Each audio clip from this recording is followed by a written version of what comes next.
To continue with the session, we have a wonderful speaker here. So we'll be having a keynote address, and we are blessed to have amongst us today Shri C.P. Gurnani, sir. Shri C.P. Gurnani is popularly known as CP in his peer groups, and he is a visionary leader who epitomizes the transformative power of entrepreneurship. He graduated in chemical engineering from the prestigious National Institute of Technology, Roorkee, and he is a distinguished and active alumnus of the institute. He has been conferred with honorary doctorate by 4 different universities. Mr. Gurnani has a wealth of experience cultivated at industry giants like Tech Mahindra, Hewlett Packard Limited, Perro Systems, and HCL Corporation. He was the force behind one of the biggest turnarounds of Indian corporate history, the acquisition and merger of Satyam. He has contributed to the industrial transformation in India and has been a part of the Indian Prime Minister's CEO delegation to multiple countries. Shri Gurnani is a recipient of several prestigious awards, notably the People-Focused CEO of the Year Award 2023, the CEO of the Year Award at the Raymond CEO Forum India Awards 2022, and the Most Inspiring Business Leader of Asia at the Economic Times Asian Business Leaders Conclave 2022. He has many more awards, recognitions to his credit, but to just see the man himself is more than reading about him. So we have here Mr. C.P. Gurnani, and we would like to hear from him.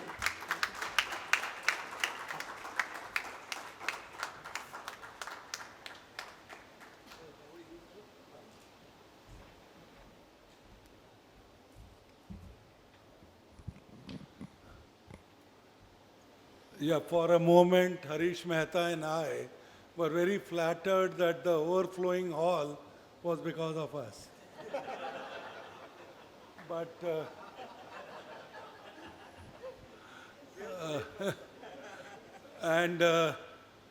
now that we know the reality, we also know that Shashi Kant Chaudhary has also disappeared on us with all the 12 awardees or the 12 MOU signees.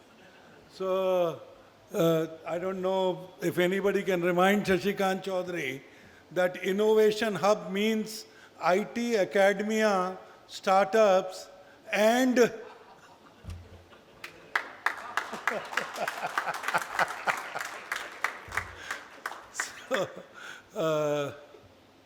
so guys, I mean, after thousands of accolades that Mr. Tamle and Dr. Sharma have bestowed on Nagpur, I actually have a little contrarian view. A little contrarian view is 5.3 million people work in IT and ITS sector.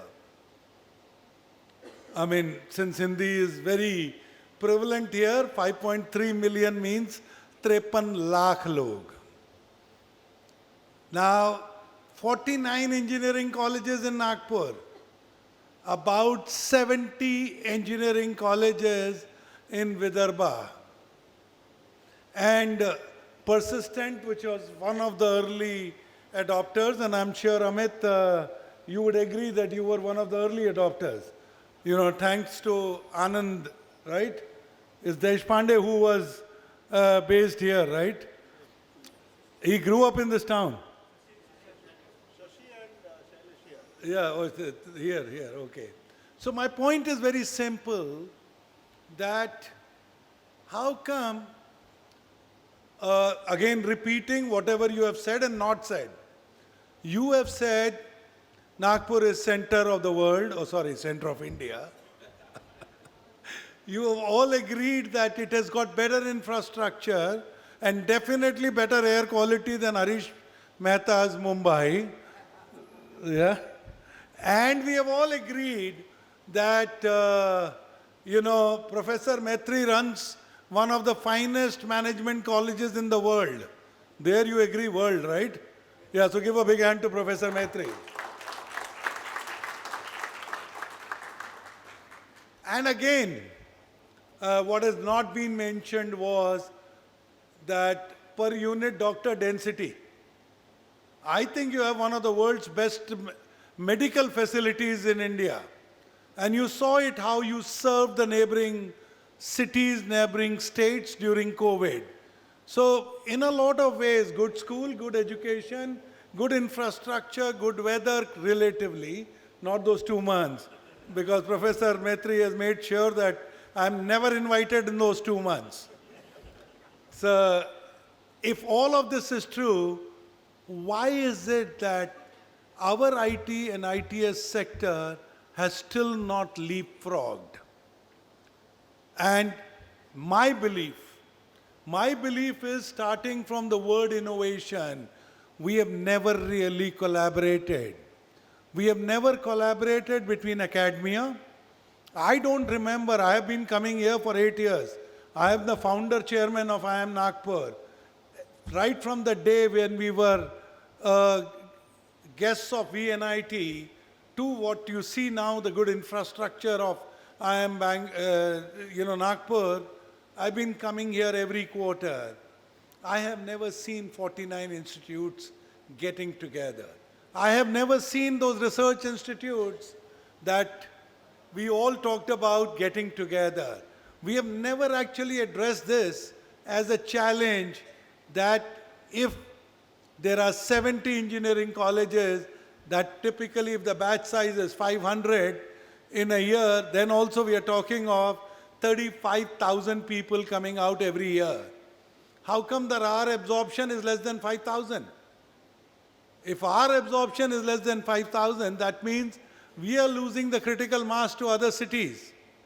And if we address it as a common challenge, I think there is a solution.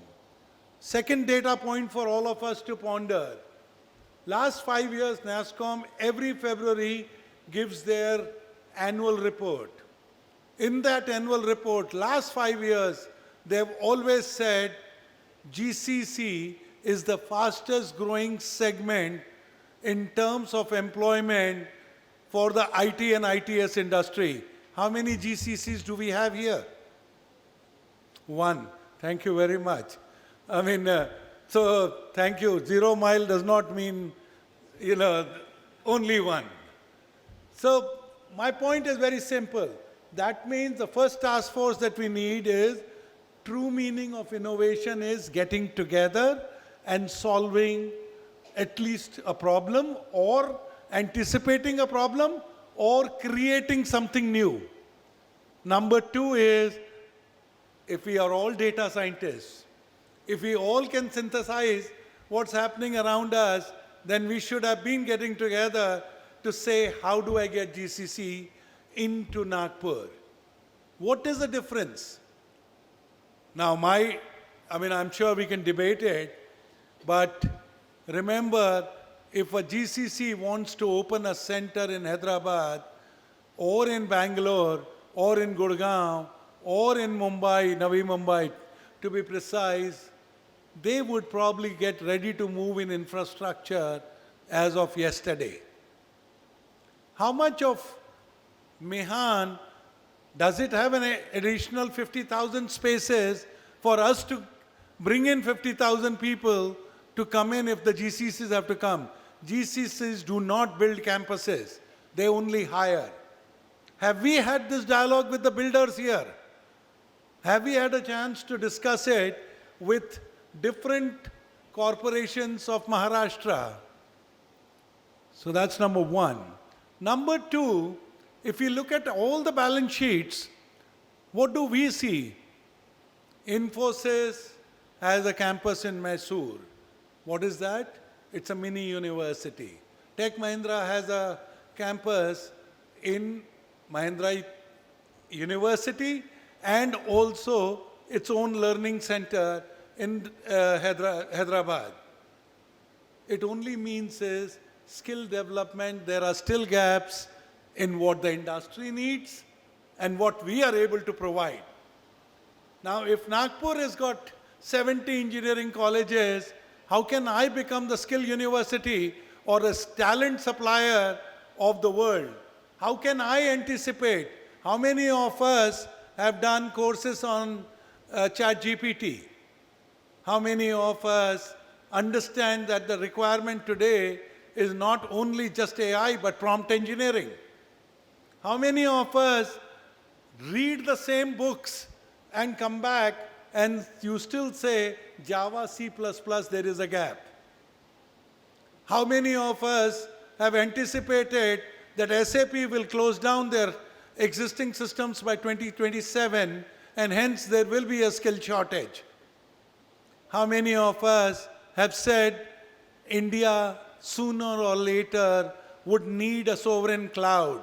They cannot depend on all the other countries' cloud supplier, because if data is going to become proprietary to us, if data is what we are going to fight the wars on, if data security is the what you think is got to have a better budget than the Indian army, then obviously data equal to data centers is equal to cloud, and that effectively means is we can anticipate where India needs to be.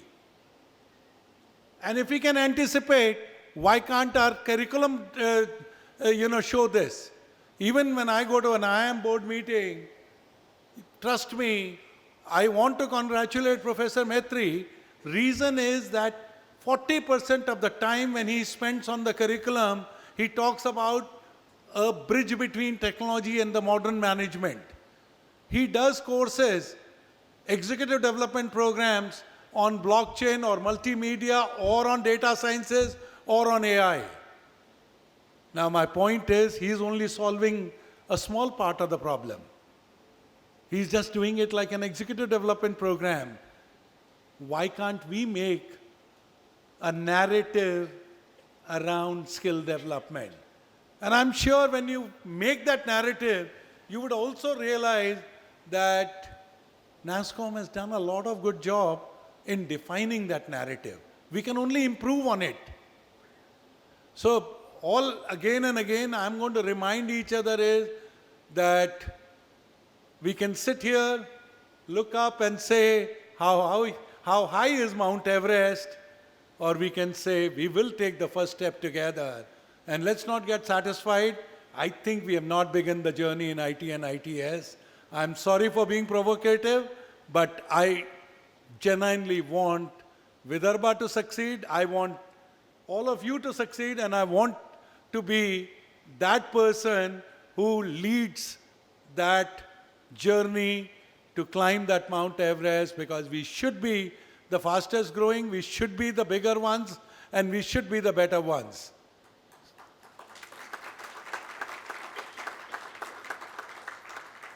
Actually, that's a good note for me to hand over to Harish, unless everybody wants to read first Harish's book and then talk to him. But all I can say is, it's good fun coming here, and you guys are the real tigers, and let's make it happen. Thank you.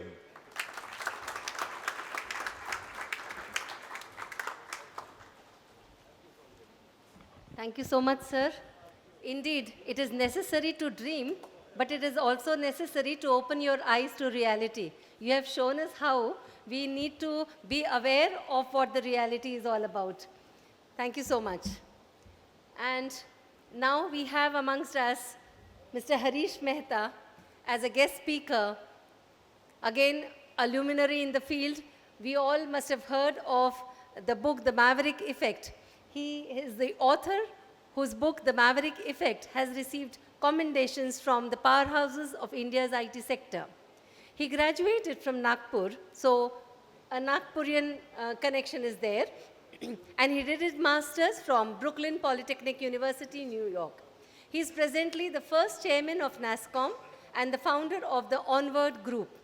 He has a career spanning over 4 decades, and his involvement with NASSCOM has played a significant role in shaping India's IT sector. Through his association with TIE, Mr. Harish is actively involved in fostering entrepreneurship and mentoring aspiring entrepreneurs. He has also served as an expert advisor to the Small Industries Development Bank of India, showcasing his support for the development of small and medium-sized enterprises. Happy and glad to have you amongst us. The stage is all yours, sir.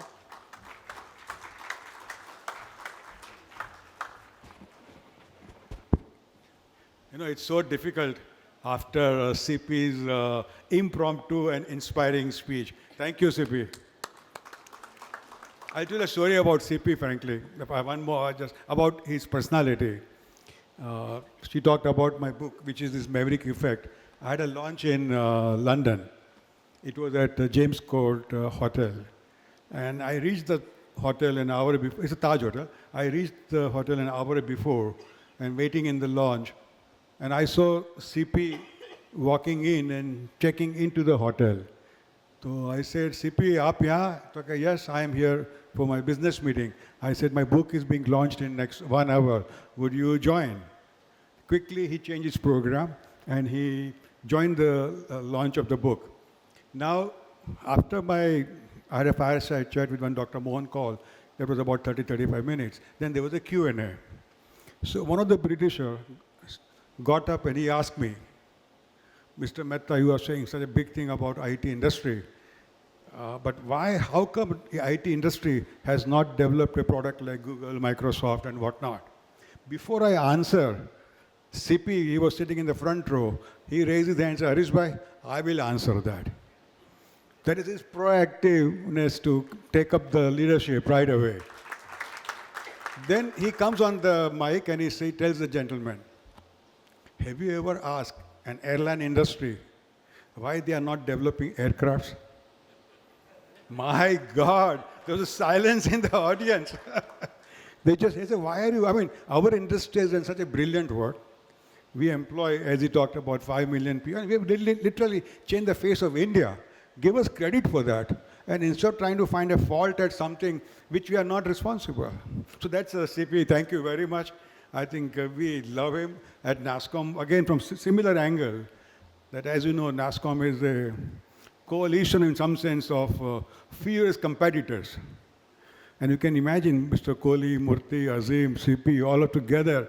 And how do you bring unity in that group? And again, CP has been one of the cheerleaders in bringing that unity among the fierce competitors. And that is the strength of NASSCOM. And that is the title of my book also, The Maverick Effect. So now, CP talked about a challenge for Nagpur in terms of collaboration. So I would like to tell you a story which is in the book also. And he talked about JCC. So the story is linked with that. Okay, how this collaborative model is applicable, or the secret sauce I'm going to reveal now, is applicable to Nagpur also. Going back in early 90s, multinationals wanted to come to India and they requested NASSCOM, okay, would you allow us to enter India with 100% ownership to set up back office operation? Now, that was a time where only 40% equity was allowed to MNCs. And they were asking 100%. So we had an executive council meet and we were discussing. And by that time, we had built NASSCOM as I would call it, independent, neutral, transparent, trustworthy platform where creative juices flow. Small, medium, product, service, all companies are equal on a table in terms of discussion. We built that sort of trustworthy environment where people can open up and talk. So when the proposal came, somebody said, are you mad? They'll come, they'll pay double the salary, take away our good people. So why should we allow them to come? Somebody said they may take away our work that we are doing under the garb of back office and we'll be left holding the bag. So why should we allow?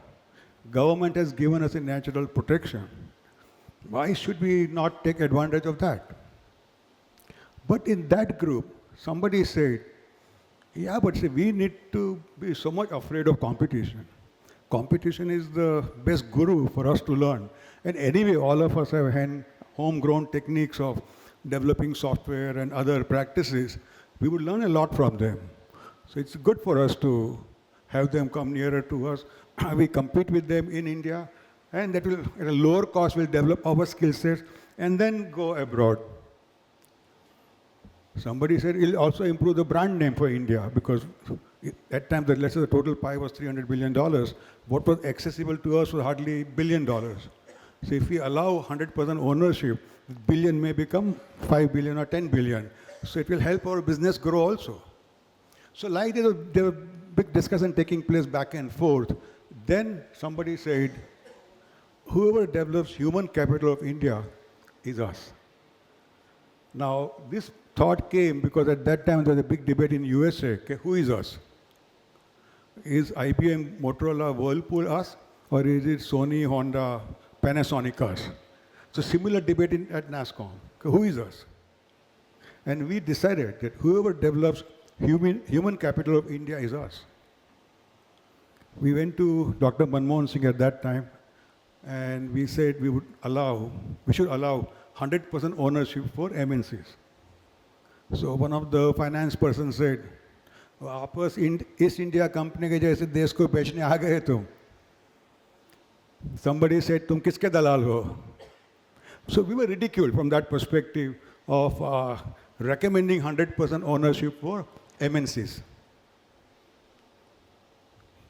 And that time we had asked everybody, Azim, Murthy, Kohli, everybody who was in the industry, do you agree with this proposal we are giving? Everyone had agreed on that. So a single voice to the government. And the government agreed. And today, the same GCCs, we have 1,500 GCCs in India. They employ 1.2 million engineers. They earn $35 billion of foreign exchange. And as CP talked, the future is extremely bright for GCCs in India. And we see that number growing to 300 R&D centers in the country.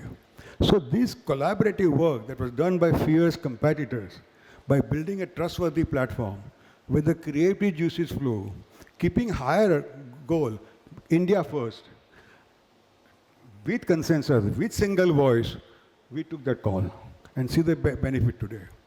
I recommend very strongly similar model Nagpur should adopt, where academia, industry, others all come together, keep higher goods, define your vision. Like I would like to define why not Nagpur become the next Silicon Valley. It may be 20 years from now, like we had imagined for IT industry. We had Devang when I think we were at hardly $2 billion. He started saying India will emerge as a software superpower. So once you have a vision, you fold the future back to work out your plan. So now, of course, the next wave is the startup wave. And I would like to see, as the time progresses, all of you are very proud of 5 large companies coming to Nagpur. I would say, why not a company from Nagpur becoming global?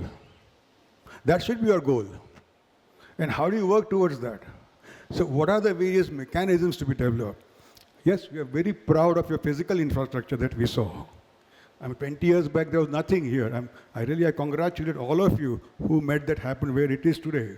But now the challenge is to build the soft infrastructure. We talked about innovation, product development, angels, VCs, a whole entirely new model has to be developed. And that's where you will have global leaders emerging from Nagpur. So I would suggest that use this collaborative model to take the next step for Nagpur. And thank you for giving me a few minutes to talk about it.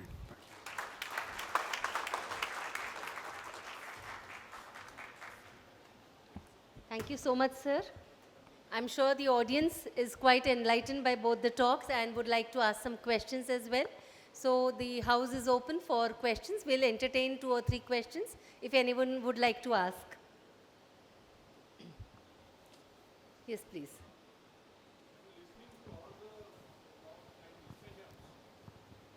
I have one question. Here it seems we are talking about Advantage Vidarbha, but it seems Vidarbha ends at Nagpur. If we look at IT sector. So is there any plan which are Nagpur-based companies to move from tier 2 city of Nagpur to tier 3 cities of Vidarbha?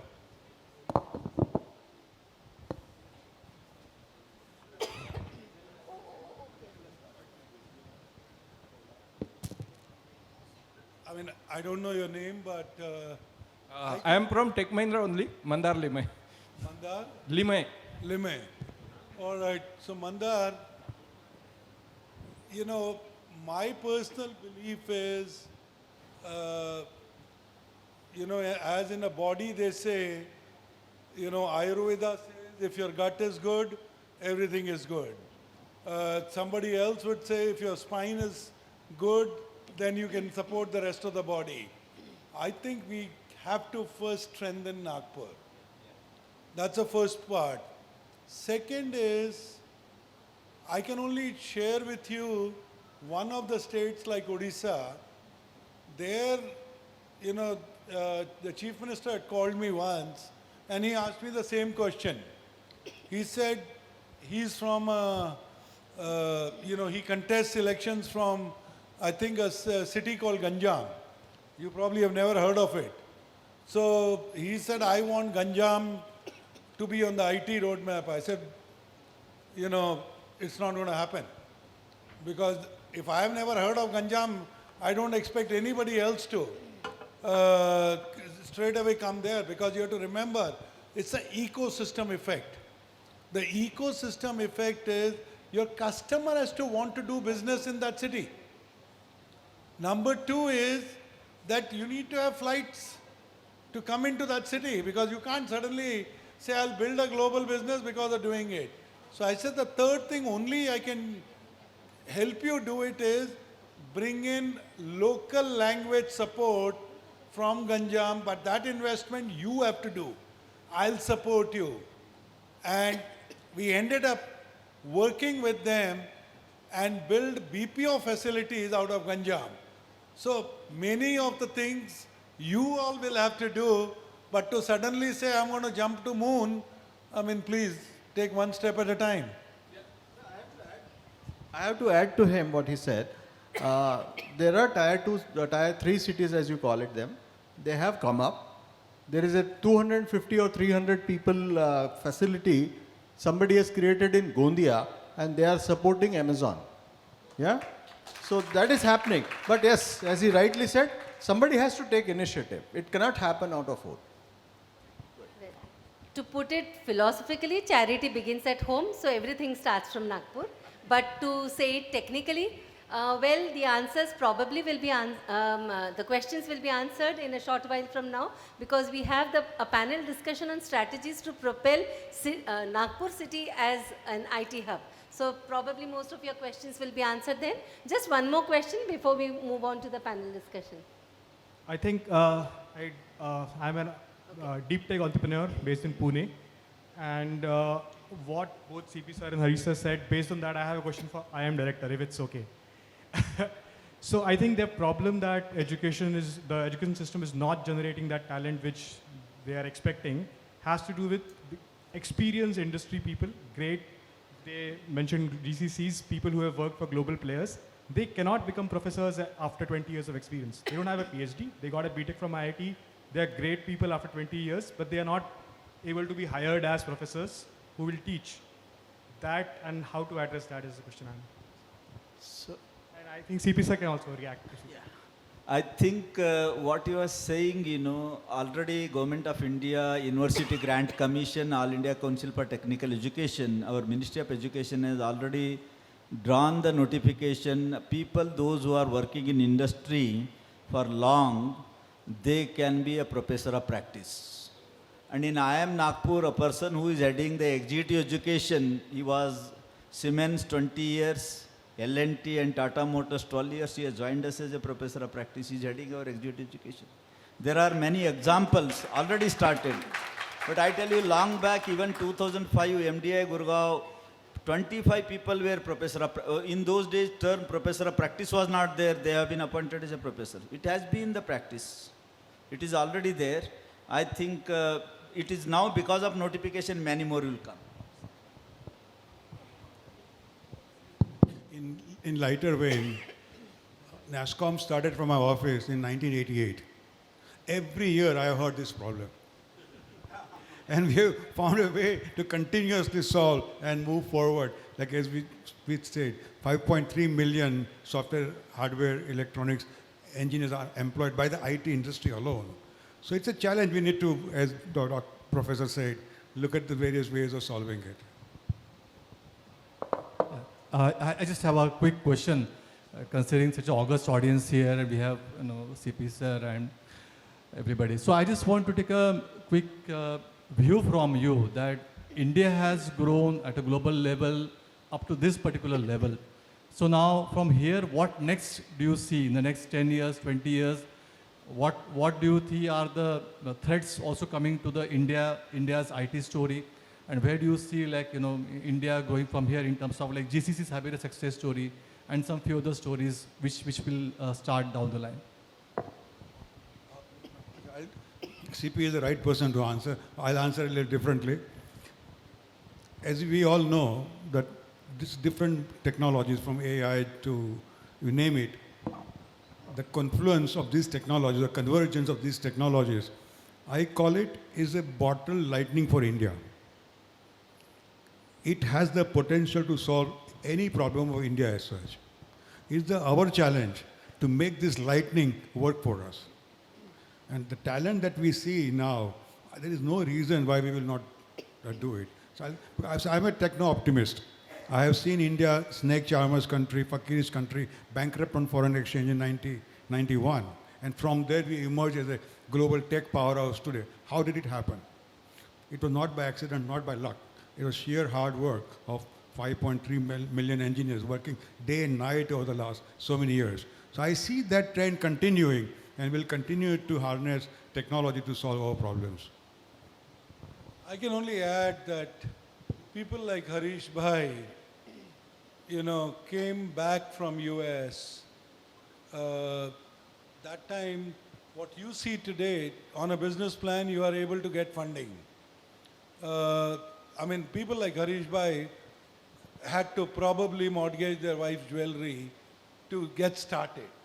So I only want us to look back and say, how far have we come? And rejoice for a moment.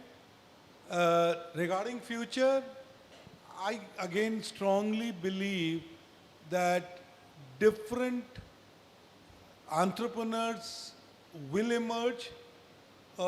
Harish Bhai of 35 years ago, a Narayan Murthy of maybe 40 years ago, and a Shiv Nadar of maybe 45 years ago. There are many more who are now coming in.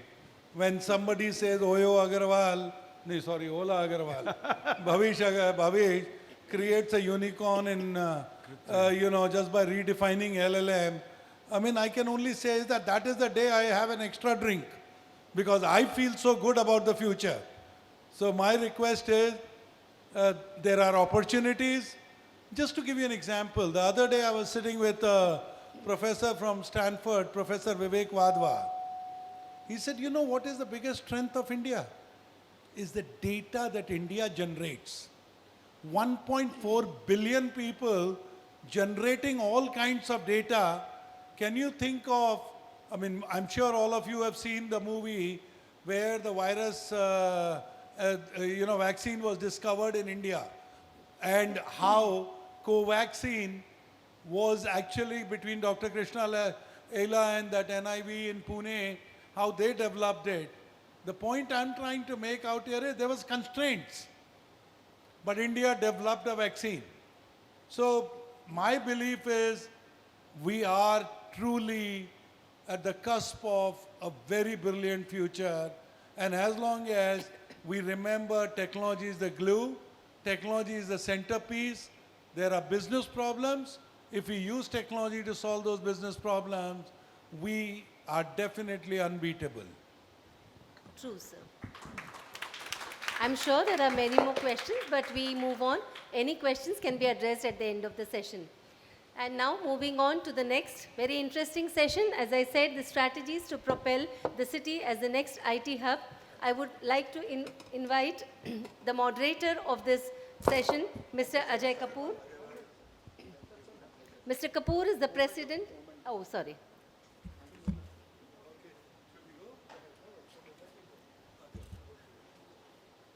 I would request Mr. Ajay Kapoor to present a memento to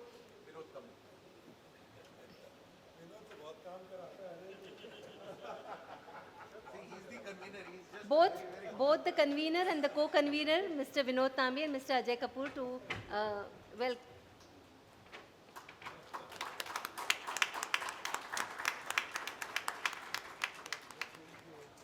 a token of appreciation to the stalwarts in the field here.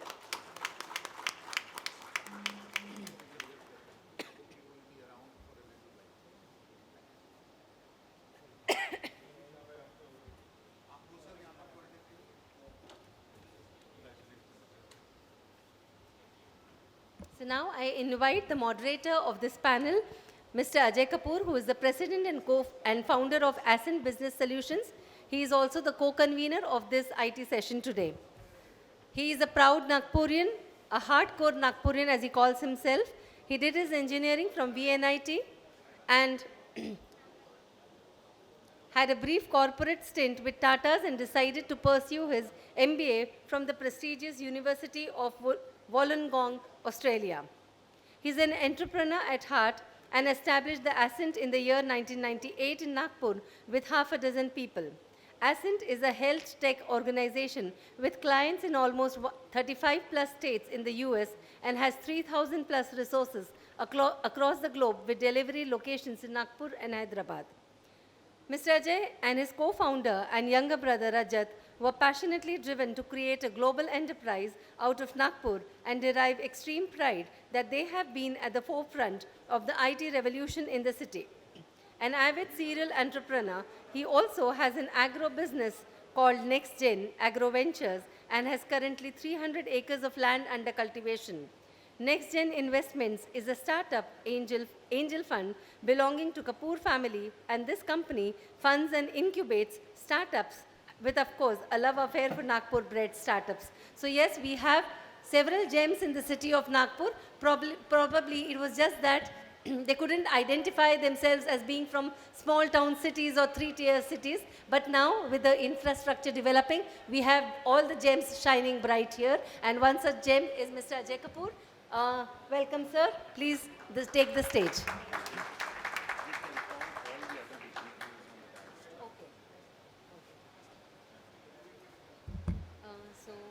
Just say that given Bhimrao Mitra is already here, the other people, just ask everybody to sit down. I ask everyone to settle down, and I would like to invite the panelists, Dr. Bhimrao Mitra, who is already here, the director of IIM Nagpur, the five-star panelists, as I might say, then Mr. Karthik Padmanabham from Zinnovtech. I would also like to invite Mr. Mridul Chakrabarti, Director, Talent Supply Accenture, Mr. Arvind Kumar, the head of TCS Nagpur, and Mr. Viraj Voditel, founder and CEO of Techture. Extremely proud to have such a wonderful star-studded faculty with us today. The proceedings to Mr. Ajay Kapoor. Thank you, Bindu, for your kind words. Good evening, everyone. I know we are running a little late on time and probably are 30 minutes over the time.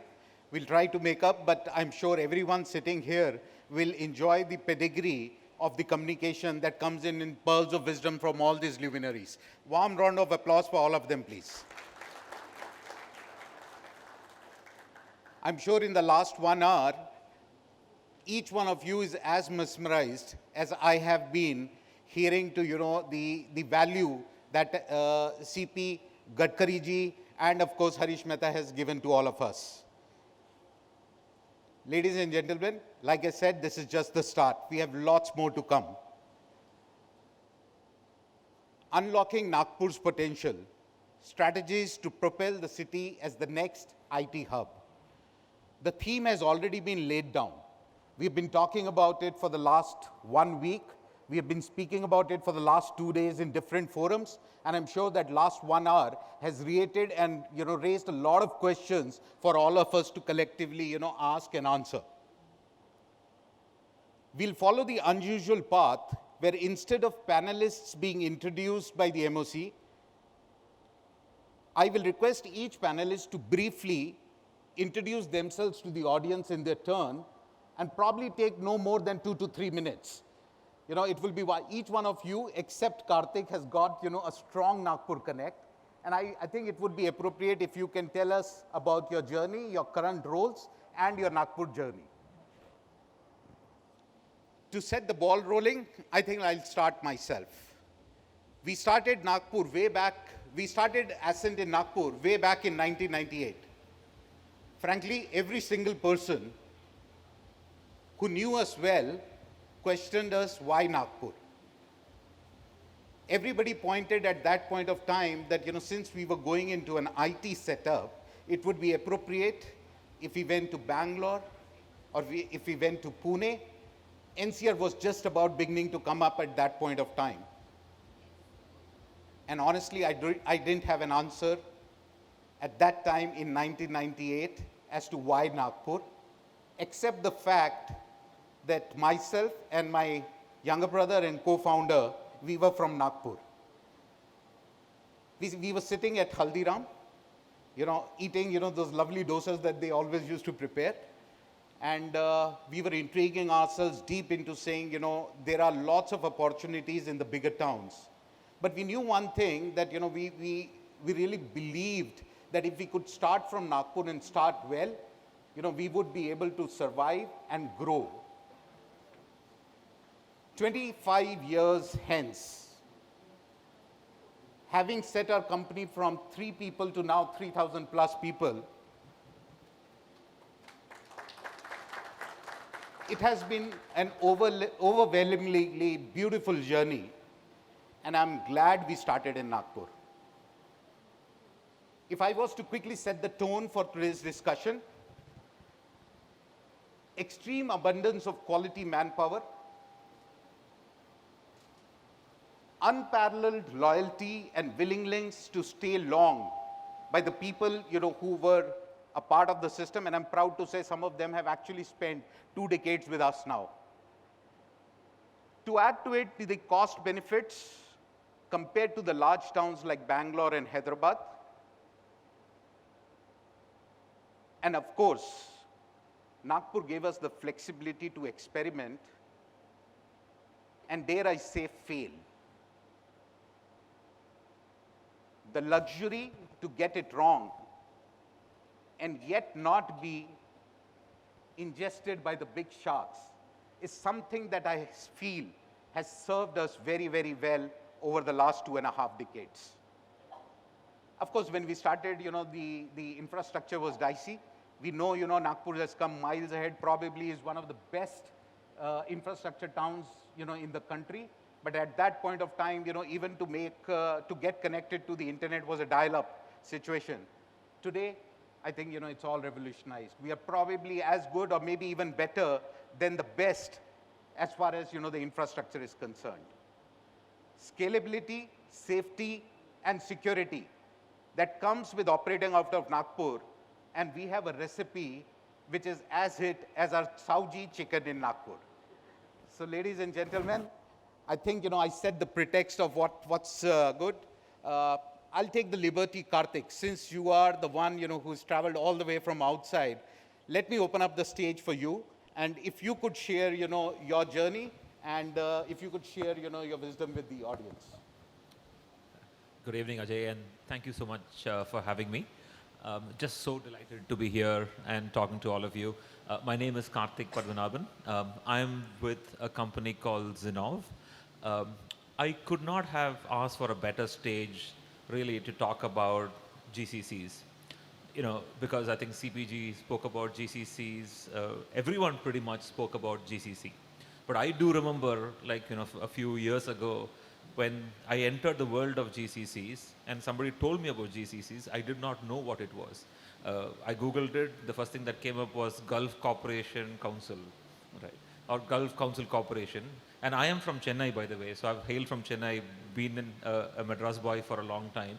The next thing that I thought was Greater Chennai Corporation, right? And only then the GCC journey has actually started. For those of you who are still Googling about what GCC is, it does then stands for Global Capability Center. And a Global Capability Center is basically any company in the US who says that, hey, I have been outsourcing work to India for a long time. Let me start up my own center. right? That's what is a GCC. So their own center here. So there is a US office, there's an office in New York, there's an office in Dallas, there's an office, and now in Bangalore, or in Hyderabad, and hopefully in Nagpur. Right?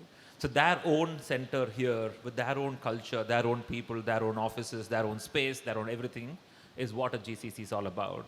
And the company that I work for, Zinov, is in the business of designing, building, operating, and transforming GCCs. So I'll just take, and Ajay has been kind enough to allow me more than those 3 or 4 minutes, and just talk a little about the GCC landscape before I pass the mic to my esteemed panel members out here. GCCs today are simply just mushrooming all over the place, right? And I think CP Gurunanaji did speak about how fast it's growing. It's actually growing at an unprecedented pace right now. It's actually growing at a CAGR of 60% if you take the last 8 years. And that's simply crazy right now, right?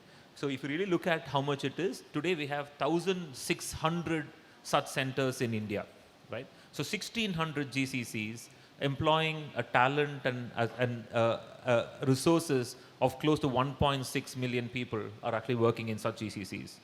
And for majority of those companies, when a US company or a company in the UK wants to set up an office anywhere else outside their headquarters, the number one destination today is actually in India, right? So that's the speed at which it's growing.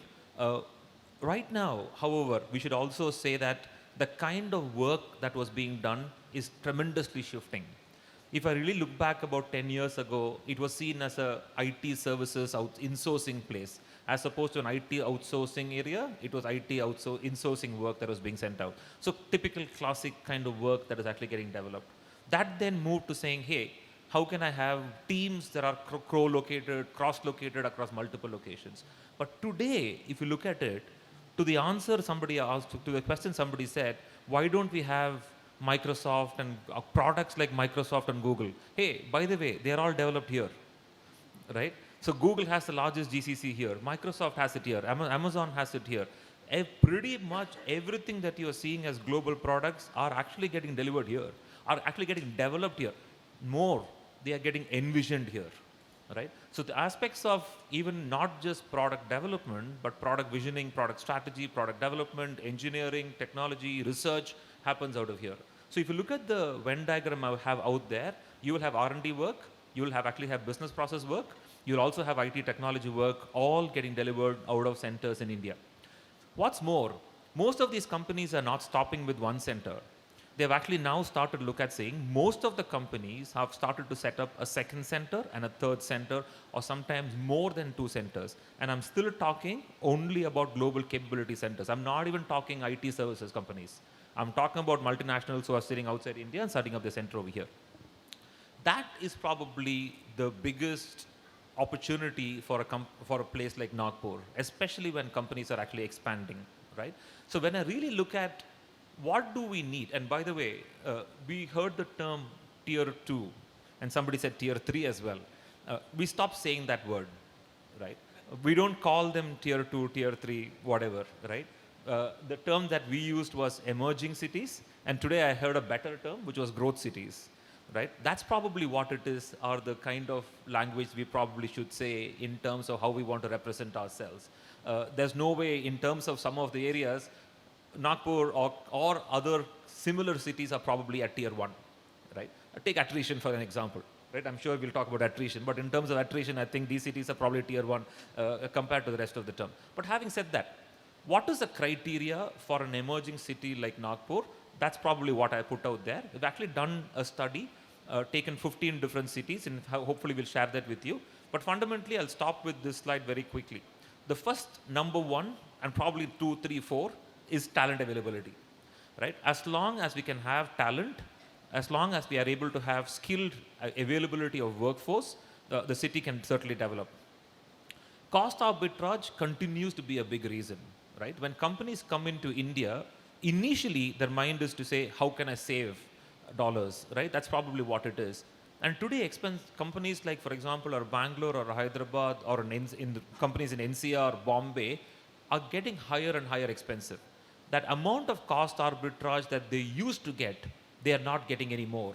So they are actually looking for alternatives as to how can they get that same talent, but out of a city that can provide them better savings in terms of dollars, right?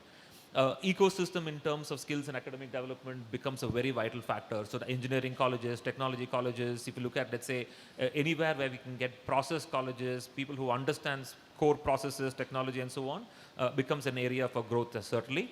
Government-led initiatives, probably we'll talk a little bit more about that, but how does the government really support that city to grow? Infrastructure, specifically with respect to connectivity and so on. The other point that somebody made was very, very vital. When they're looking at GCCs, they are not looking to create campuses. They're looking to hire people. And therefore, spaces for co-working spaces, etc., becomes very important. This morning, we were speaking to Mr. Atul from the Goel Ganga group, and we were talking about bringing, let's say, a WeWork or a SmartWorks into Nagpur, because that can fuel development of GCCs as well, right? And the ecosystem of companies like Persistent, HCL, Tech Mahindra, Accenture also becomes very vital, because the talent then has availability to move. Obviously, the ability to attract migrant talent becomes very critical. Maybe we'll definitely touch upon that in the panel today. And finally, when I look at an US multinational, they're still looking at stability, safety, and security, right? So, like for example, I had so many questions asked to me about the Chennai floods that happened, right? And that's something that kind of, I don't want to say it spooks companies, but it certainly puts a question mark to a degree, right? So those kind of things we are probably looking to see. If you have a stable infrastructure, security is not a concern, a stable ecosystem that can develop, that's also probably another area. So these are the main considerations, and we have actually done a study with respect to this, and we will share with you some other data. But I think I've taken far too long, Ajay. Thank you for allowing me to speak so long, but back to you. Karthik, I had more time. Some of this information is so mesmerizing. And of course, new to a lot of audience. I mean, just to know, what GCC is and how it's going to shape up, the future of the Indian IT cities, it's very, very important that, audience understand that India, what IT was between 2000 and 2020, and what it will look between 2025 and 2035 would be, very, very different. Of course, we'll keep building on what we have done, but the emergence of GCCs is big for India. Thank you. And I'm going to leave the slide here so that we can touch back on this whenever we get a chance to do so. But I'll hand it over. Thank you. Dr. Maitre. Thank you very much. Yeah, I think it would be very, very appropriate if you talk your journey and IIM's journey and the influence that you are providing to this city. Thank you, thank you. So myself, Dr. Bhimrai Maitre, I am from Jat, Sangli district, a small village, and first generation educator, son of farmer. So I worked almost about 20 years in Delhi, BITS Pilani, after my PhD at IIT Mumbai. And from there, 1 year I worked in Satellite University, Glasgow. Then I moved after 25 years, L&T Institute of Project Management a year. And then from there, I was appointed as a director of IIM Tiruchirappalli. That was my first startup IIM from NIT to new campus. I built that one, positioned well. And before completion of my term, I was brought here to Nagpur to set up as a best institution like IIM Trichy. Now it is much, much better than Trichy. Is a world class. As our CP was telling, it is a world class infrastructure. Out of 21 IIM, Nagpur is the best today infrastructure.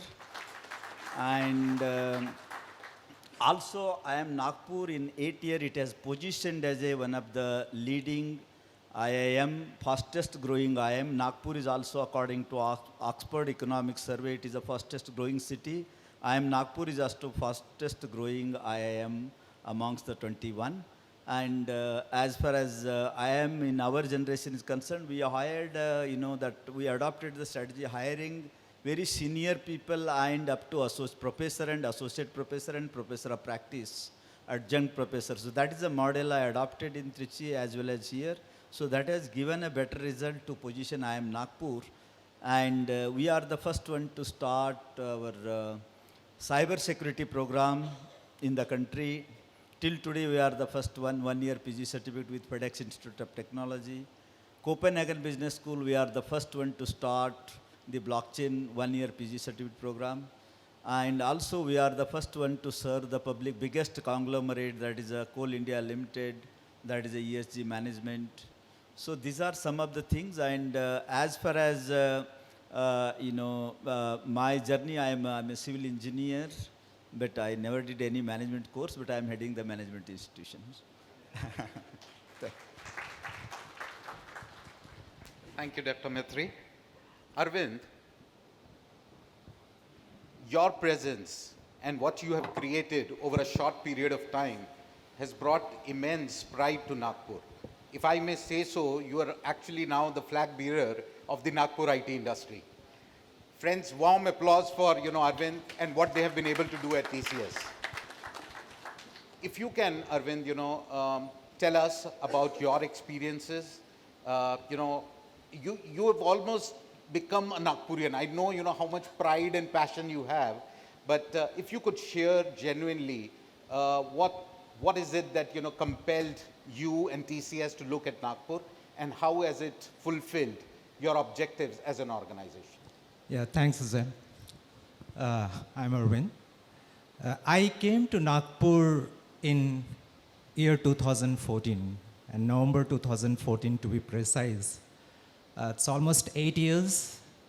And when I was about to come, I had a meeting with the then CEO of the TCS and had an options to go to Mumbai. But I refused. I said that Mumbai is a place to visit for a business transaction, but not to settle. And the next offer I got was, why don't you go to Nagpur? And what's there in Nagpur? Oh, we are building a good campus there, 53.5 acres. Now it is 105 acres, but at that point of a time, 53.5 acres. And he immediately accepted it. And he was surprised that, yes, do you have relatives in Nagpur? And he said, no. Have you visited Nagpur? And he said, no. Then why did you accept it? It's like a blank canvas. I will fill the colors the way I want. And I'm extremely pleased to say that that decision was extremely satisfactory. In fact, Mridul is sitting here. Today he is part of Accenture, but we started the journey of TCS together.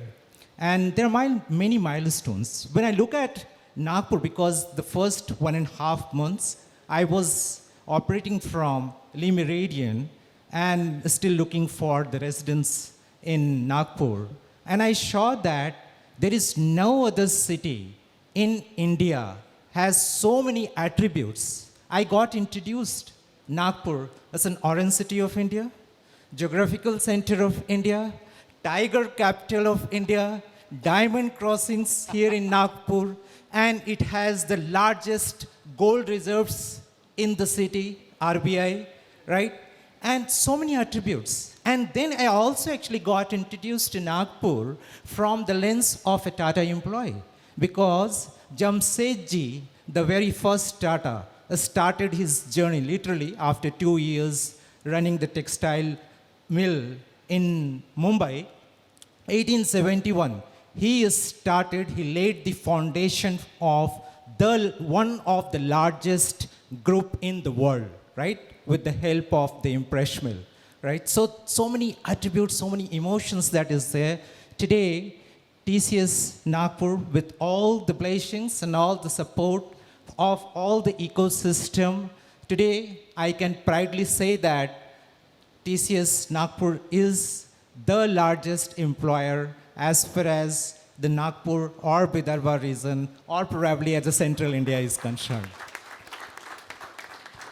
So I can definitely go on and on, but I will just pass on to the others, and they'll add on as a part of the panel discussion.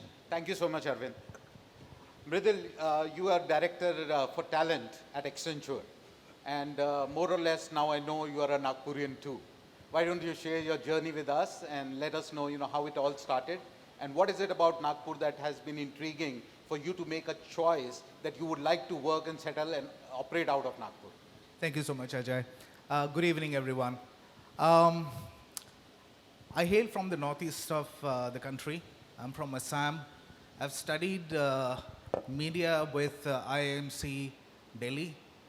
Never been in any management course. So you're running a management institute. I'm running HR for an organization. I have not done an MBA, but I'm still running HR. I moved to Nagpur in 2013, in October 2013, slightly before Arvind did, to be part of the TCS Nagpur growth journey.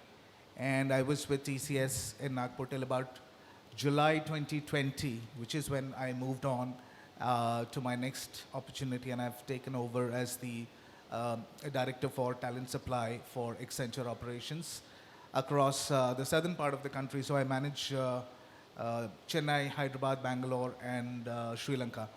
So that's my portfolio right now. But having said that, my deep love for Nagpur can just be explained by the fact that I prefer to travel every weekend back to Nagpur, stay with my family, and travel back on a Sunday night again to Bangalore.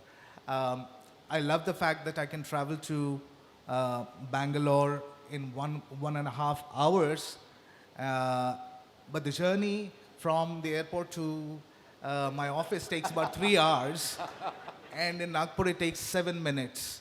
And that's what I love about this place. It's been about close to 10 years now.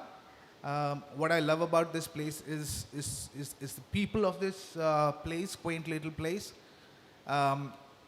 Very hospitable, nature of people, slightly laid back, but that's okay because when you are hospitable, you are slightly laid back. Immense potential in terms of talent, and we'll talk about the kind of talent that we recruit from the central part of the country, and especially from Vidarbha, and how large organizations today form a central India strategy which revolves around Nagpur, which revolves around places like Indore, and how they are very fundamental to the workflow planning of any organization today in the IT industry. So that's what I do, and always now proud to call myself a proud Nagpurian. Thank you. Wonderful, Mridul. Viraj, you are the youngest on the panel, probably the youngest startup amongst all of us. Let's see Nagpur from your lens. Yeah, sure. So first of all, I am really privileged and humbled to be sharing the stage with stalwarts of the Nagpur's IT industry. So I'll talk about my journey first. So the year is 2013. I was still studying civil engineering while at BITS Pilani.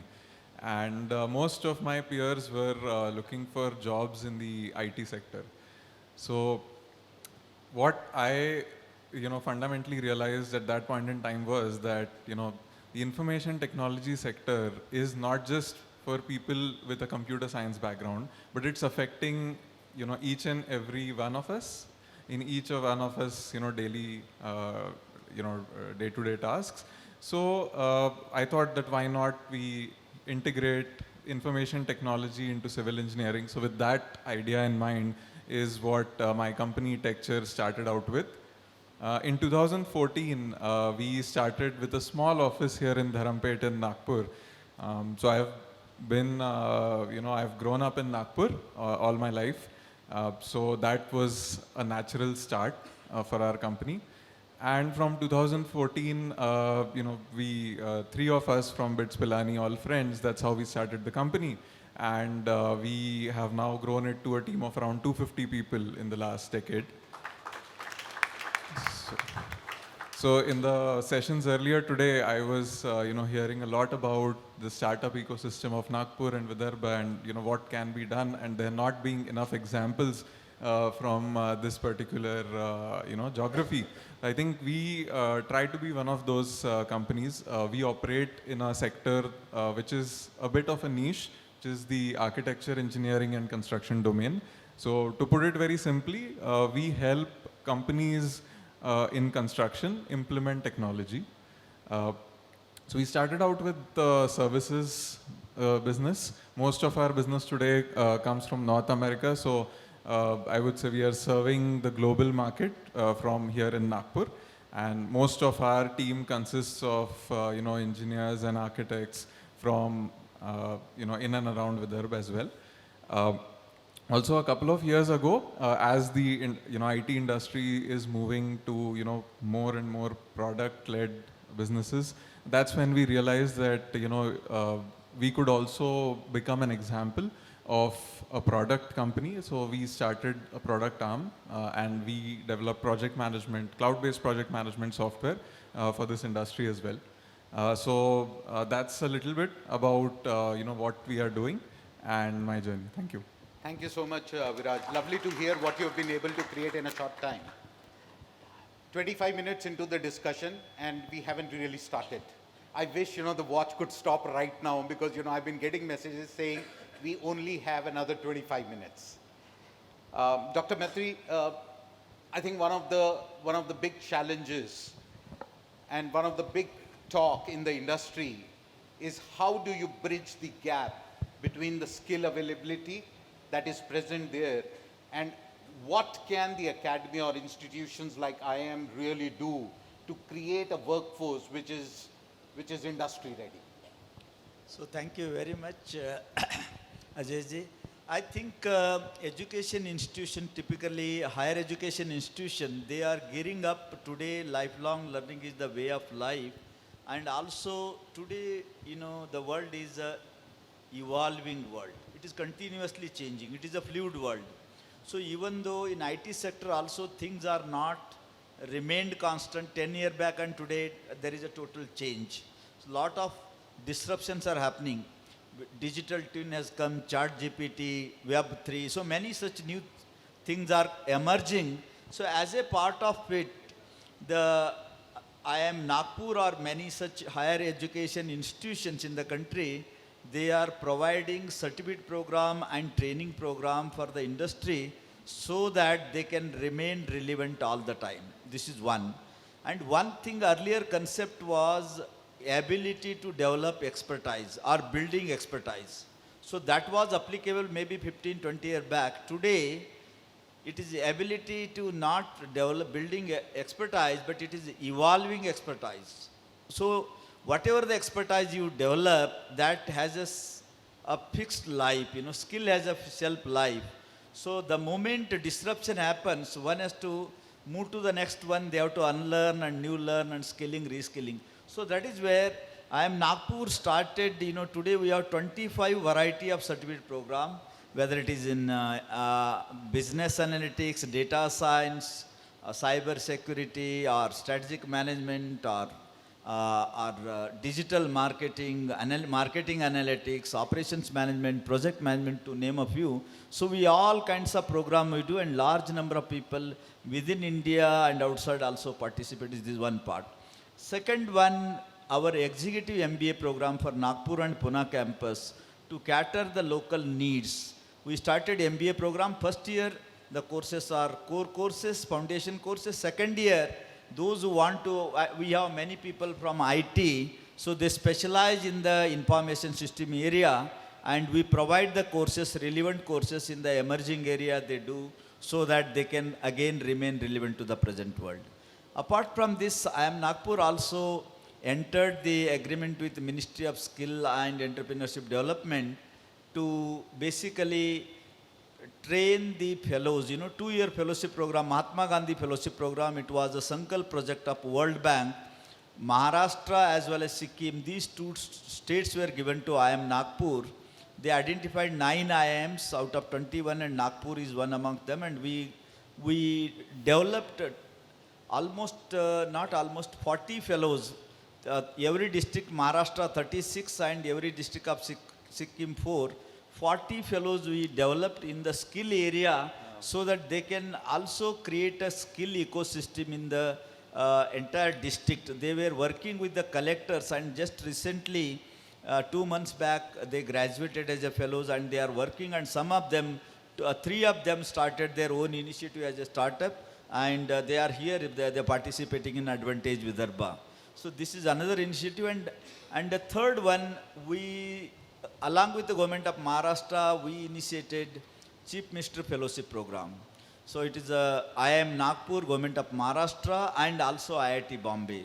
So we are basically the fellows whom you are preparing in public policy and also using the modern technology, how to use the technology, how to bring the automation in government offices, whether it is a municipal corporation or revenue department or various departments of the ministries. So we are training that, that particular program is going on.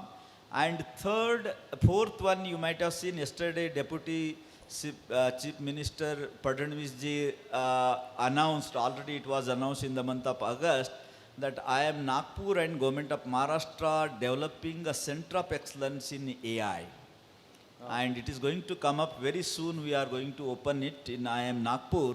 So this AI is going to be the unique kind of R&D initiative. To begin with, it is going to start with one of the Department of Government, Ministry of Home, and then we are taking it to all departments, and probably this is going to be the first of its kind AI center. Maybe other states can replicate, and that is what the big vision we have. We have 2-3 meetings, and maybe next month probably we are going to come out with the opening of that center here.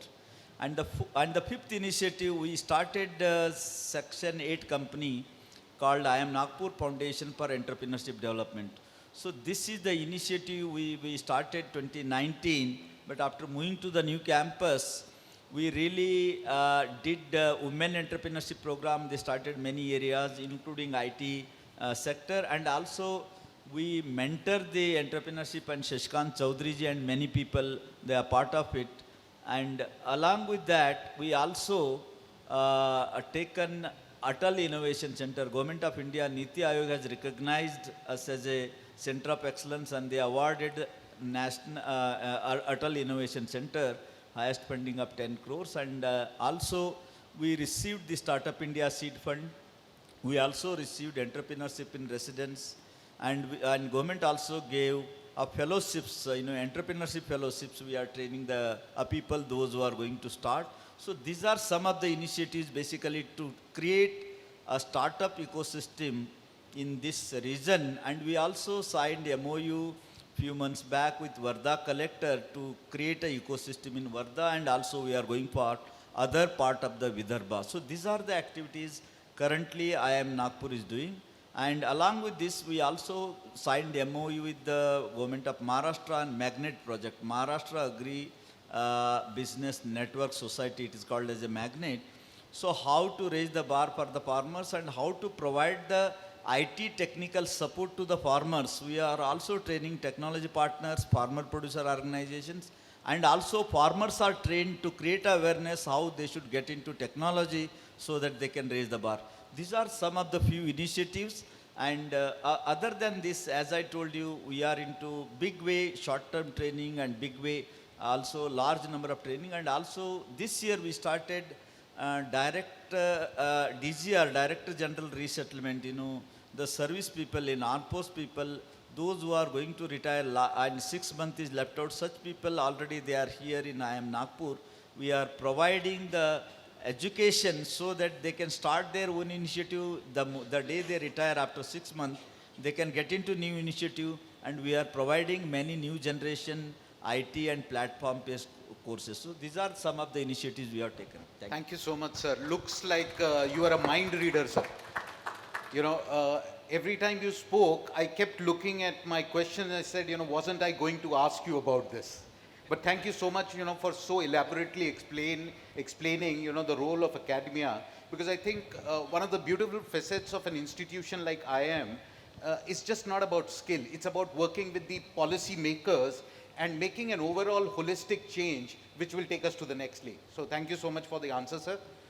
Karthik, if I can jump to you right now. You spoke about GCC and the big wave in India. How ready do you think is Nagpur at this point of time?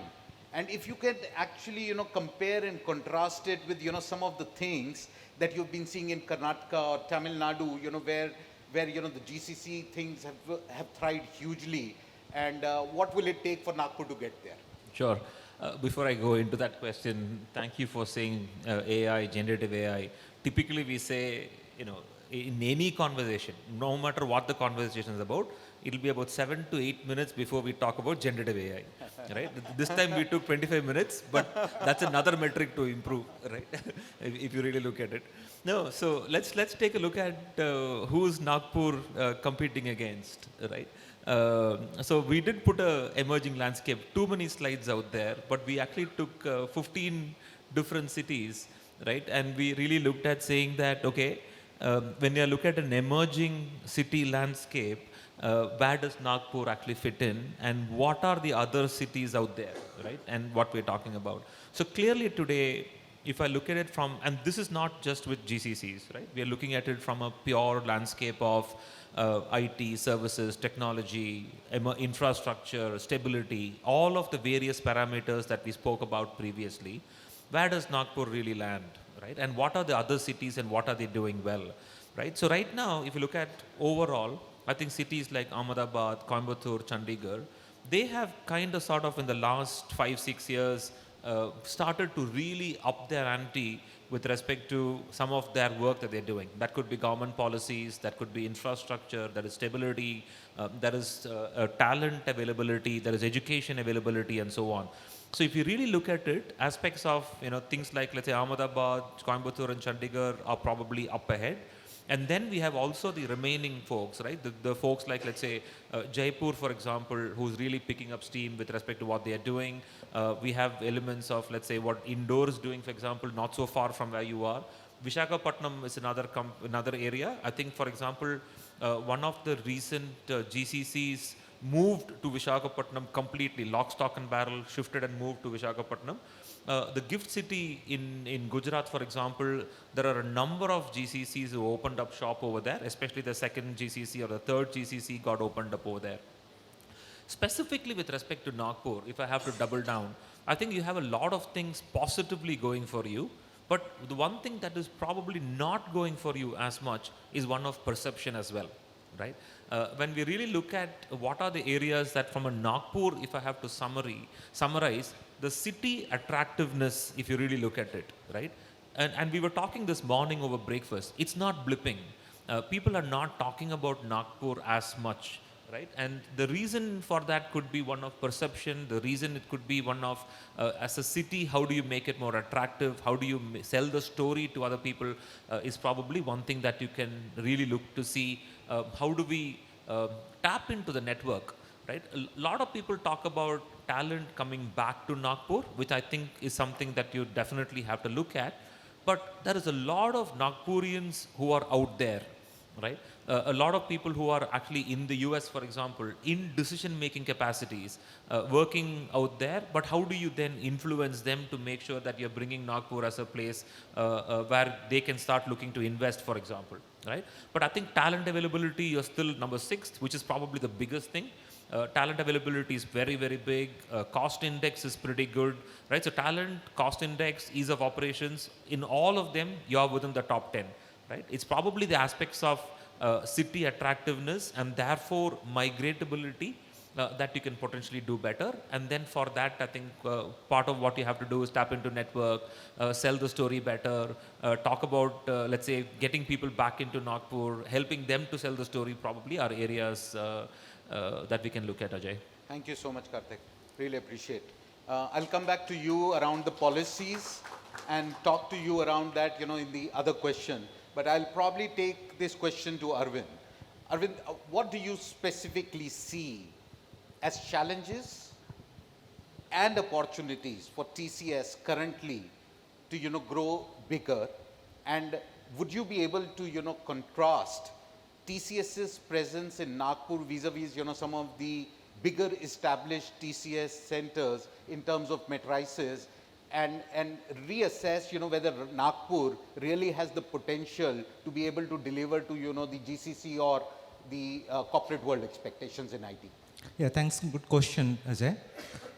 When I look at the TCS Nagpur journey, and one of the philosophy that we took and that we usually take when we become a part of a particular entity, both the pain and as well as the strength of that entity is a part of us.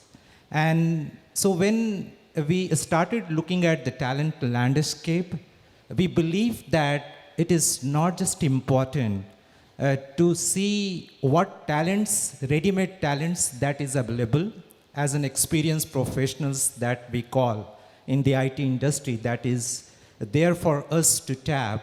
It is important for us to build a talent.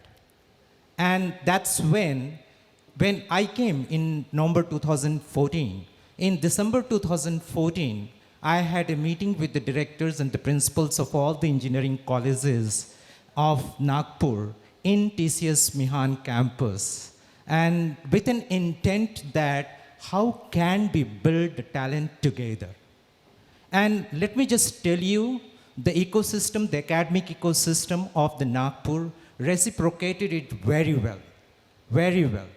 And to my surprise, they were ready to bring certain policy changes. And it was not so easy. Like, for example, when we talk about a talent building, accelerating it, left shifting, then in that case, the students has to show in the corporate culture.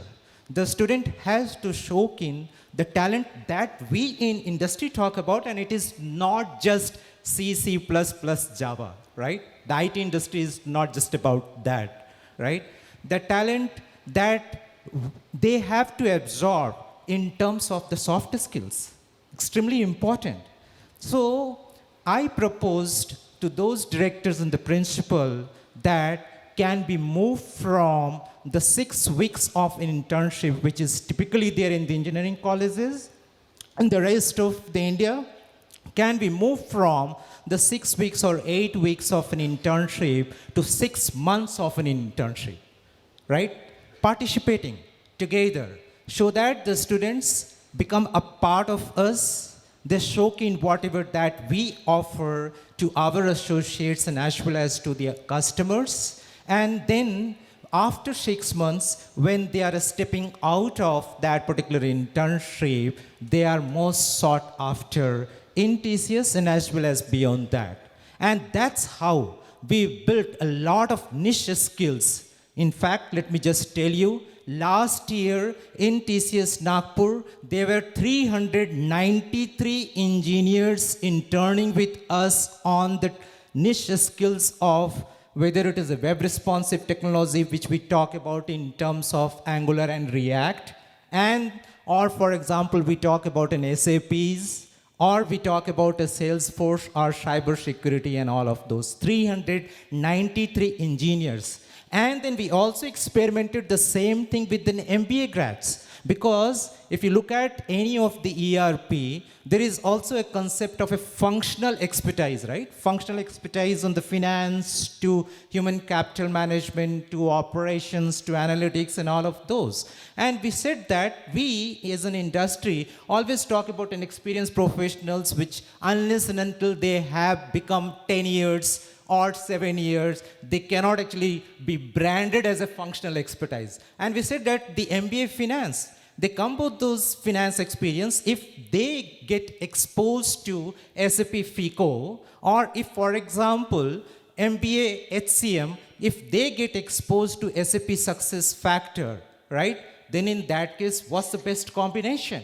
And we had 115, within the 2 years, 115 MBA grads, and they are all loved by the TCS managers because they have to be loved by us first, and then actually they will definitely get loved by the customer, okay? So we took that particular philosophy in TCS Nagpur that yes, we are going to walk together to build the talents. Definitely rest of the formula of the experienced professionals and all of those. So if you look at today in Nagpur, if we have 50,000 engineers who may be operating in the IT landscape, but I always say that it is not just 50,000.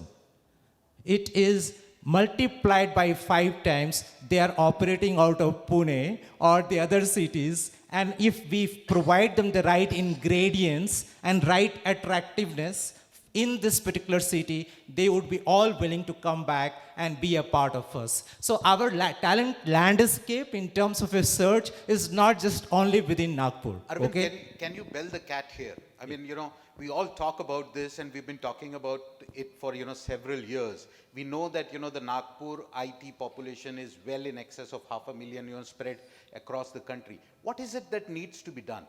How do you get it back?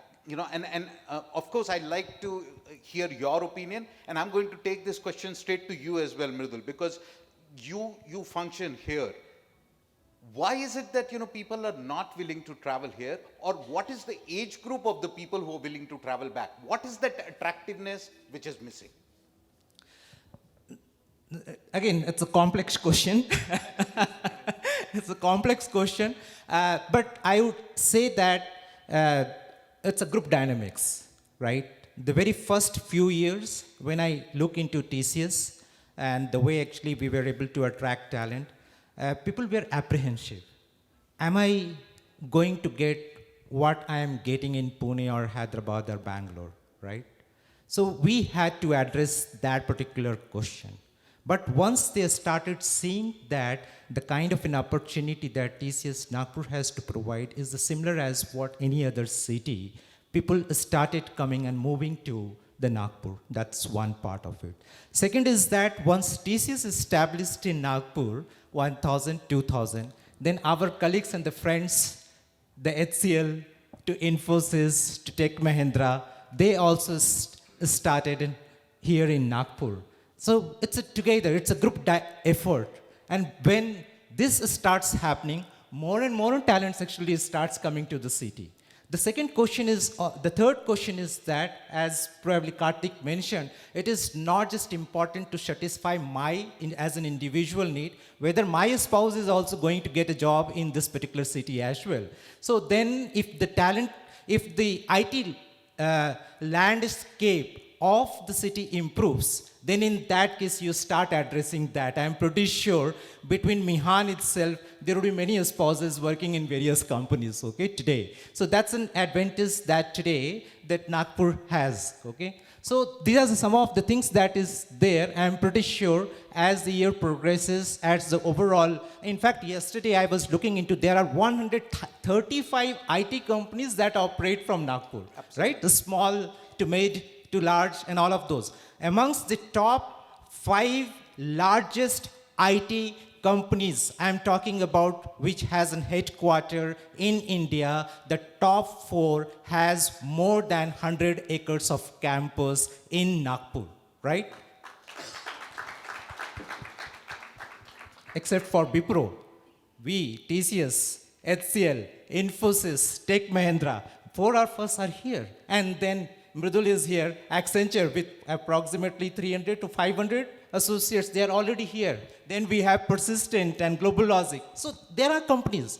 Let's be proud of what we have. What we need to do is that just like when you walk out of airport, Bangalore airport or Pune airport or Hyderabad airport or Chennai airport, you see all the logos, right? Accenture, Cognizant, Capgemini, HCL, TCS, bright lights, all of those are there. Here in Nagpur, most of us are in Mihan, where those logos are not visible from Vardha Road. Probably we need to address that. The logos of TCS to HCL to Infosys to Tech Mahindra to Persistent to Global Logic to Infosys all need to be visible in that Vardha Road artery. Because seeing is believing, right? Many of the TCSers, TCS is a large 6 lakhs employee base, right? Even for the TCSers, they would not know what TCS Nagpur is doing, right? It is similar to what we do in any other centers, right? But they do not know. And because when they are coming to the city, they are not seeing all those companies which is operating here. Probably as an association, as a city, as the administrator of this particular city, we have to make all these logos visible, right? Perception, extremely important, right? Perception, right perception is extremely important, okay? So I can add more points, but I'll request Mridul to add to it. Absolutely. Thank you, Arvind. Mridul, while you carry this forward, I would also like you to address, the workforce capability index that you must have looked at. And what is it that, you really felt while coming to Nagpur and looking at Nagpur as, the skills that were ready for IT? Okay, I'll answer your question in two parts, right? The first question was, what segment of the talent population can be attracted to Nagpur or is attracted to Nagpur, and why are others not attracted to Nagpur? The answer is in this room. Just have a look at this room. And if you were to divide or segmentize this room, how many people in the age group of 18 to 25 are in this room? Most of the people who are holding the baton of IT resurgence in Nagpur are above 35. If an idiot like Ori can go and become an internet sensation, right? And I agree to what Arvind said. There isn't enough marketing of the capability that we have in Nagpur. We don't. Nobody talks about it. I'll give you a very subtle but a very strong example, right? I happen to also manage the pharma hiring globally for Accenture. Now, in a very internal discussion, we were doing the workforce planning for pharma hiring, right? And pharmacovigilance is a very large sector that we hire for. And in my plan, I had close to about 22% of the hiring to be done out of this region, right? Amravati has a large pool of pharmacy graduates that we hire. Nobody knows about it, right? My pharma head of India asks me, believe you me, my pharma head of has done his engineering from VNIT Nagpur. He asked me, are you sure? Ho jayega? That's the problem, Ajay. Yeah. Nobody's talking about it, right? I mean, it's not just 4 or 5 people who can hold the baton and really talk about it all the time. I was talking to Sailesh the other day, in the afternoon, and I think I was speaking to you also, Ajay, the other day. When we pitch Nagpur to international customers, it's not really very difficult, right? You can talk about the talent availability, you can talk about the safety security of this place, you can talk about the fact that if Nagpur is the Fort Knox of India and can hold the gold bullion, it's the safest place. And just to give you an example, right? I was in TCS then. In 2015, the great Chennai flood prompted a large part of Morgan Stanley business from Chennai to move to Nagpur. It is a zero seismic area. There are no earthquakes which happen. Floods do not happen here. This is the most stable place. But who talks about it? Nobody talks about it. If you talk about the talent index is defined by 2 or 3 parameters, Ajay.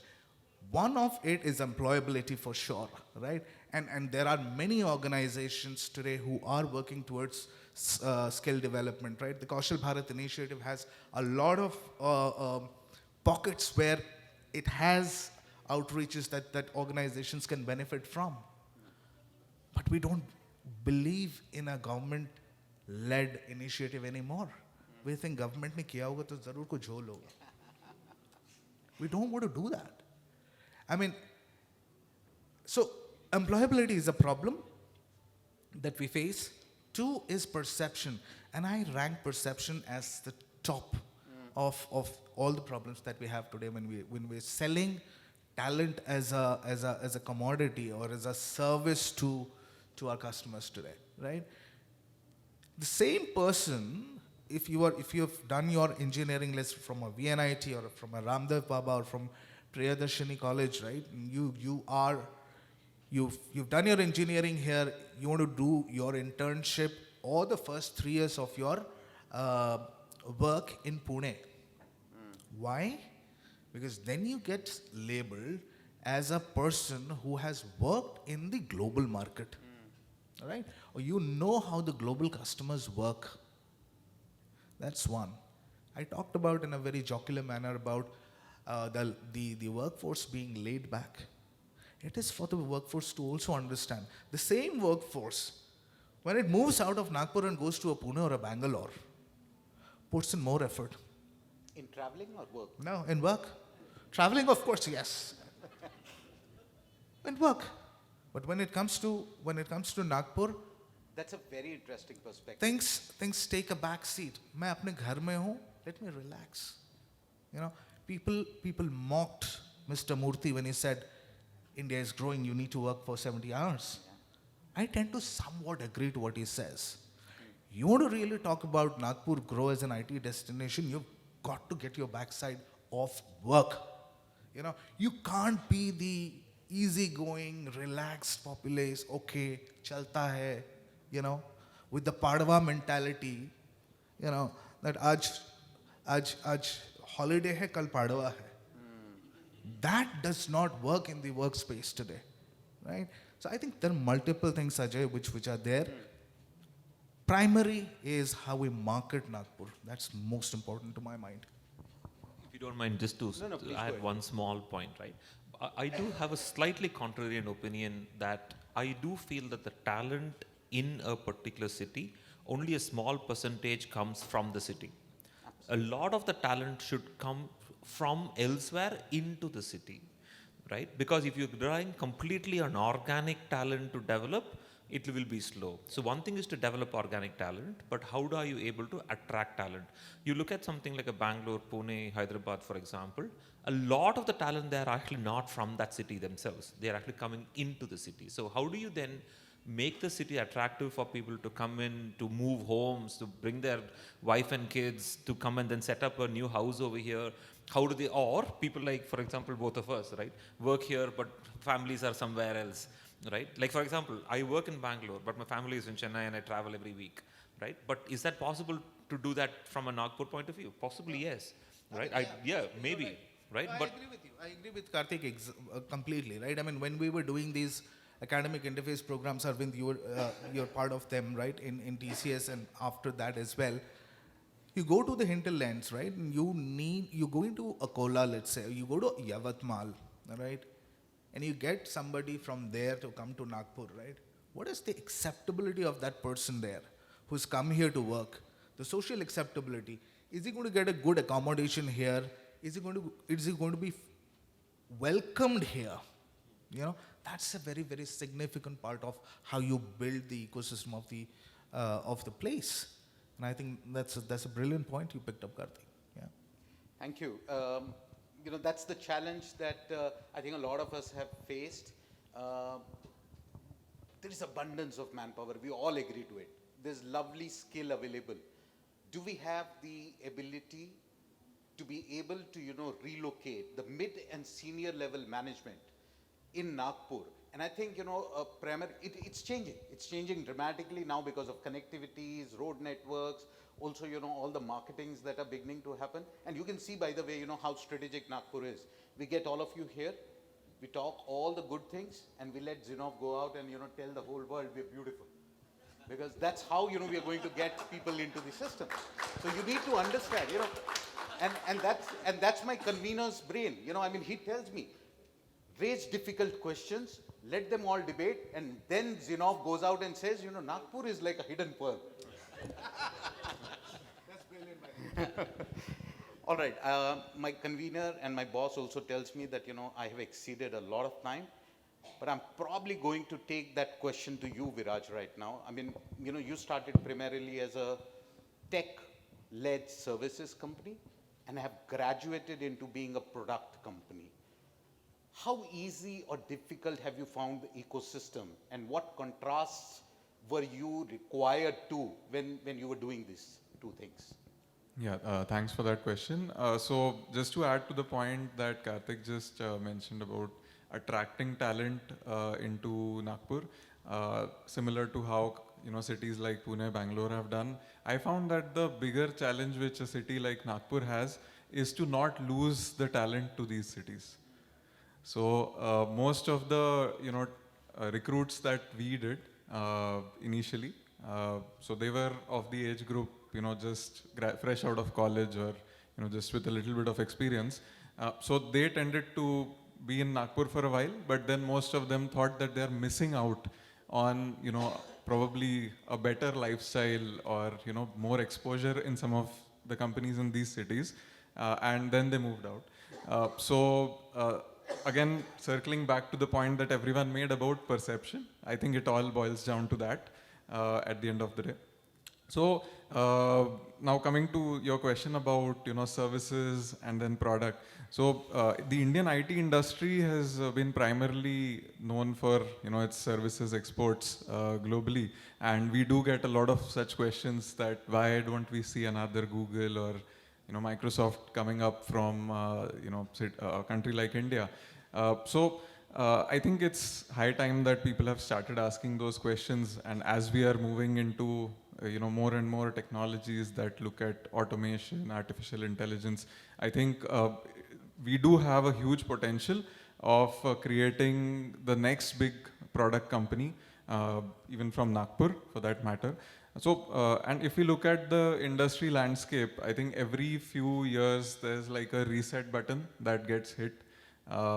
We see emergence of a lot of new big giants. We saw that from the dot-com era, and then the decade of 2000s, there was a new crop of companies. And now again, we have a set of companies like OpenAI, for example, that is questioning the status quo. So most of these transformations have been led through product. Those products, have, adopted different technologies of their times. I believe now it's the right time for India to step up in the product journey. So that's the thesis that we started with, because we realized that there's a big gap in the Indian market when it comes to products, especially in the niche that we operate in, which is engineering and construction. Most clients that we talk to in India, they are using American products and they are tailoring them to how this industry works here, which is quite a significant departure from how it's there in most of the developed world. So with that mindset, I think there's a lot of opportunity to solve for India when it comes to product. And there are so many good examples. The finance sector, for example, UPI is a global story, and that's like fundamentally it's a product, I would say, that's come out of India. So there are a lot of such opportunities in a lot of different verticals, and we are just waiting to grab them. Thank you, Viraj. Lovely. I'm not going to ask any more questions. I'm going to, give it straight to Dr. Maitri. He's going to, conclude with his concluding remarks on whatever he wishes to say. Thank you very much. So the discussion going on attracting the talent, I just give one example. When I moved to IIM Trichy to Nagpur, along with me, 7 people joined me. Senior professor who was heading executive education, heading MBA program, heading PhD program, all those, the leaders, they joined with me. And I also attracted from NITI Mumbai, IIM Indore, XLRI. What I want to say is a leader can make a difference, and leader gives the vision. I think all other things will be secondary. Vision is important, and if you look at Hyderabad, few decades back, nobody thought Hyderabad is going to be a global IT city. Why it became? Because there was a vision, and even Bangalore, Mohandas Pai and 25 people, there is a group. How to take Bangalore to the next orbit. There is a team, they work for that. I think we need to have a vision, and we should showcase the vision to the people. I think all other things will be secondary. And if you talk about, any faculty joining, I talked to DPS school headmistress Yadav. Any time my faculty joins from anywhere, whether it is a May or October, November, you should admit, we have made an agreement when I joined VNIT, came from Trichy. So any faculty comes, there is no admission problem. School admission is most important. And whenever my faculty comes, I talk to, Ramdev Baba, Priyadarshini, their spouse should get a job there. So these are the things as a leader, if you do, I think irrespective of Mumbai, and even I attracted a person from Mumbai, he is now here, his family was resisting, and after 6 months, finally they convinced they are happy. So these things happens, but if you show the vision for long term, because I told Trichy people, I am going to take executive education much, much higher than IIM Trichy if you join. I tell you, there was a 6 crore, now we are the out of 21 IIM, out of 21 IIM, there are 15, before 2000 there were 6 IIM. Out of 15 IIMs, including NITI Mumbai, we are number 1 in executive education. We generated the money and people double their salary. Their salary is more than 2.5 times they make, even though it is a just 8-year-old new. I think this kind of vision issue and some financial value comes. People compromise everything, they come. This is what I want to say. Thank you so much. Very much. Thank you so much, Dr. Maitri.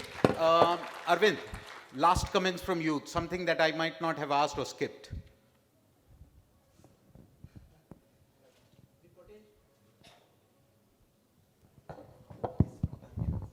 See, the potential is huge as far as this city is concerned. And we have set our goals.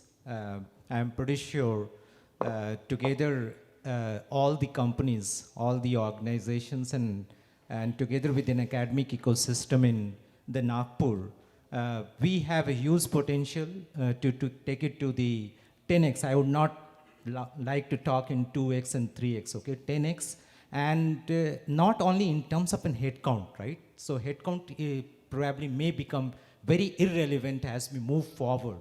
In terms of the innovation, in terms of the products that is going to come out of this particular city, in terms of the solutions and the kind of services that we extend together with the product and the solutions, I think that is going to differentiate this particular city from the rest. Thank you so much, Arvind.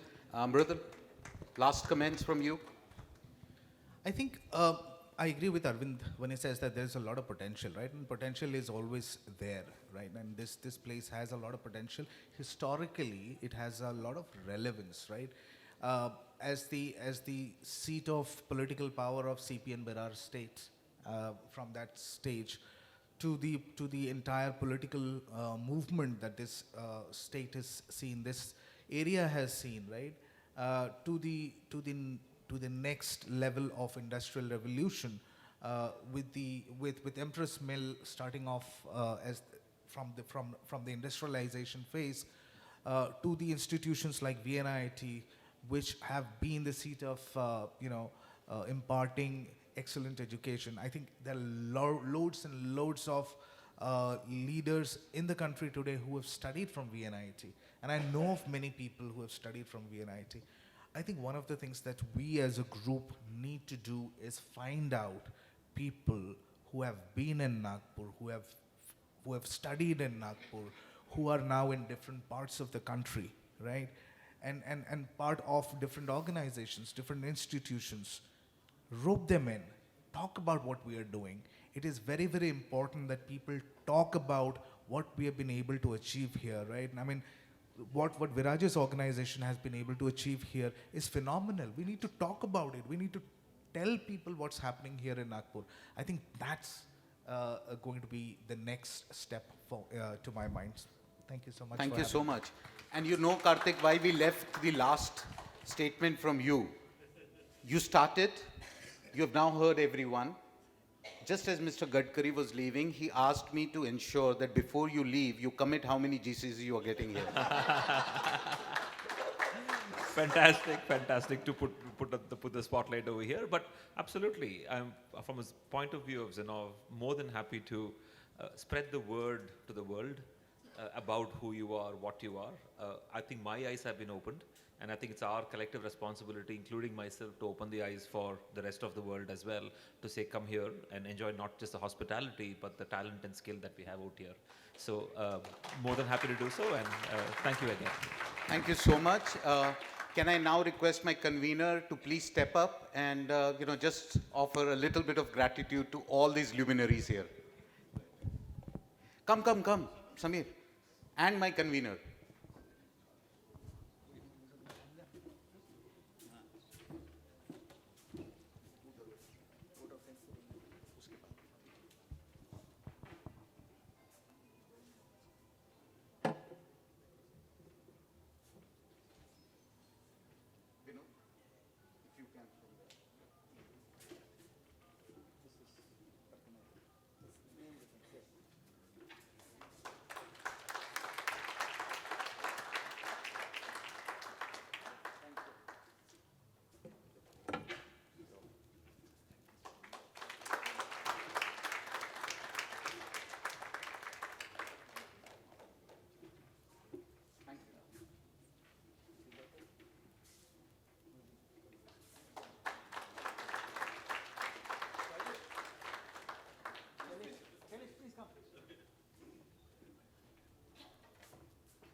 can step up and, give a gratitude to our convener. It happens all because of him.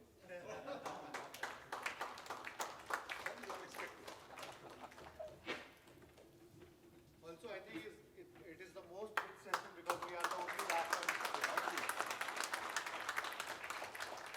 Thank you. And convener, if you can take one and gift it to me. That's good.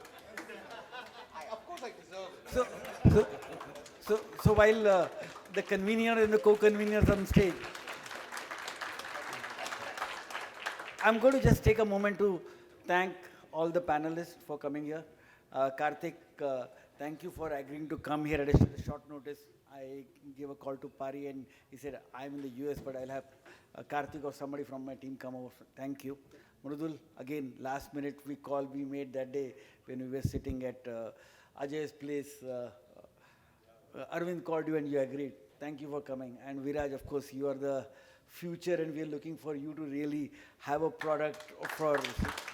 And last but not the least, I think the people here, because I hope we are all inspired by what's happening here and we can really make an IT and put Persistent and Nagpur completely on the IT map here. So thank you everyone. Thank you.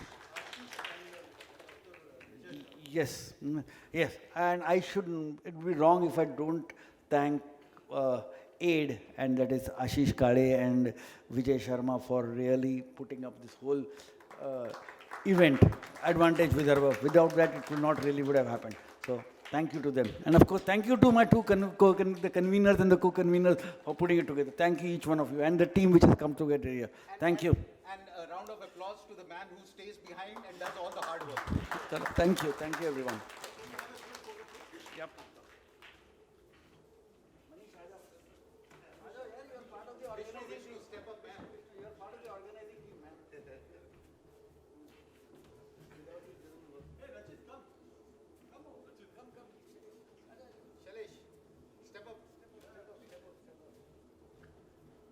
We are the beautiful faces of IT.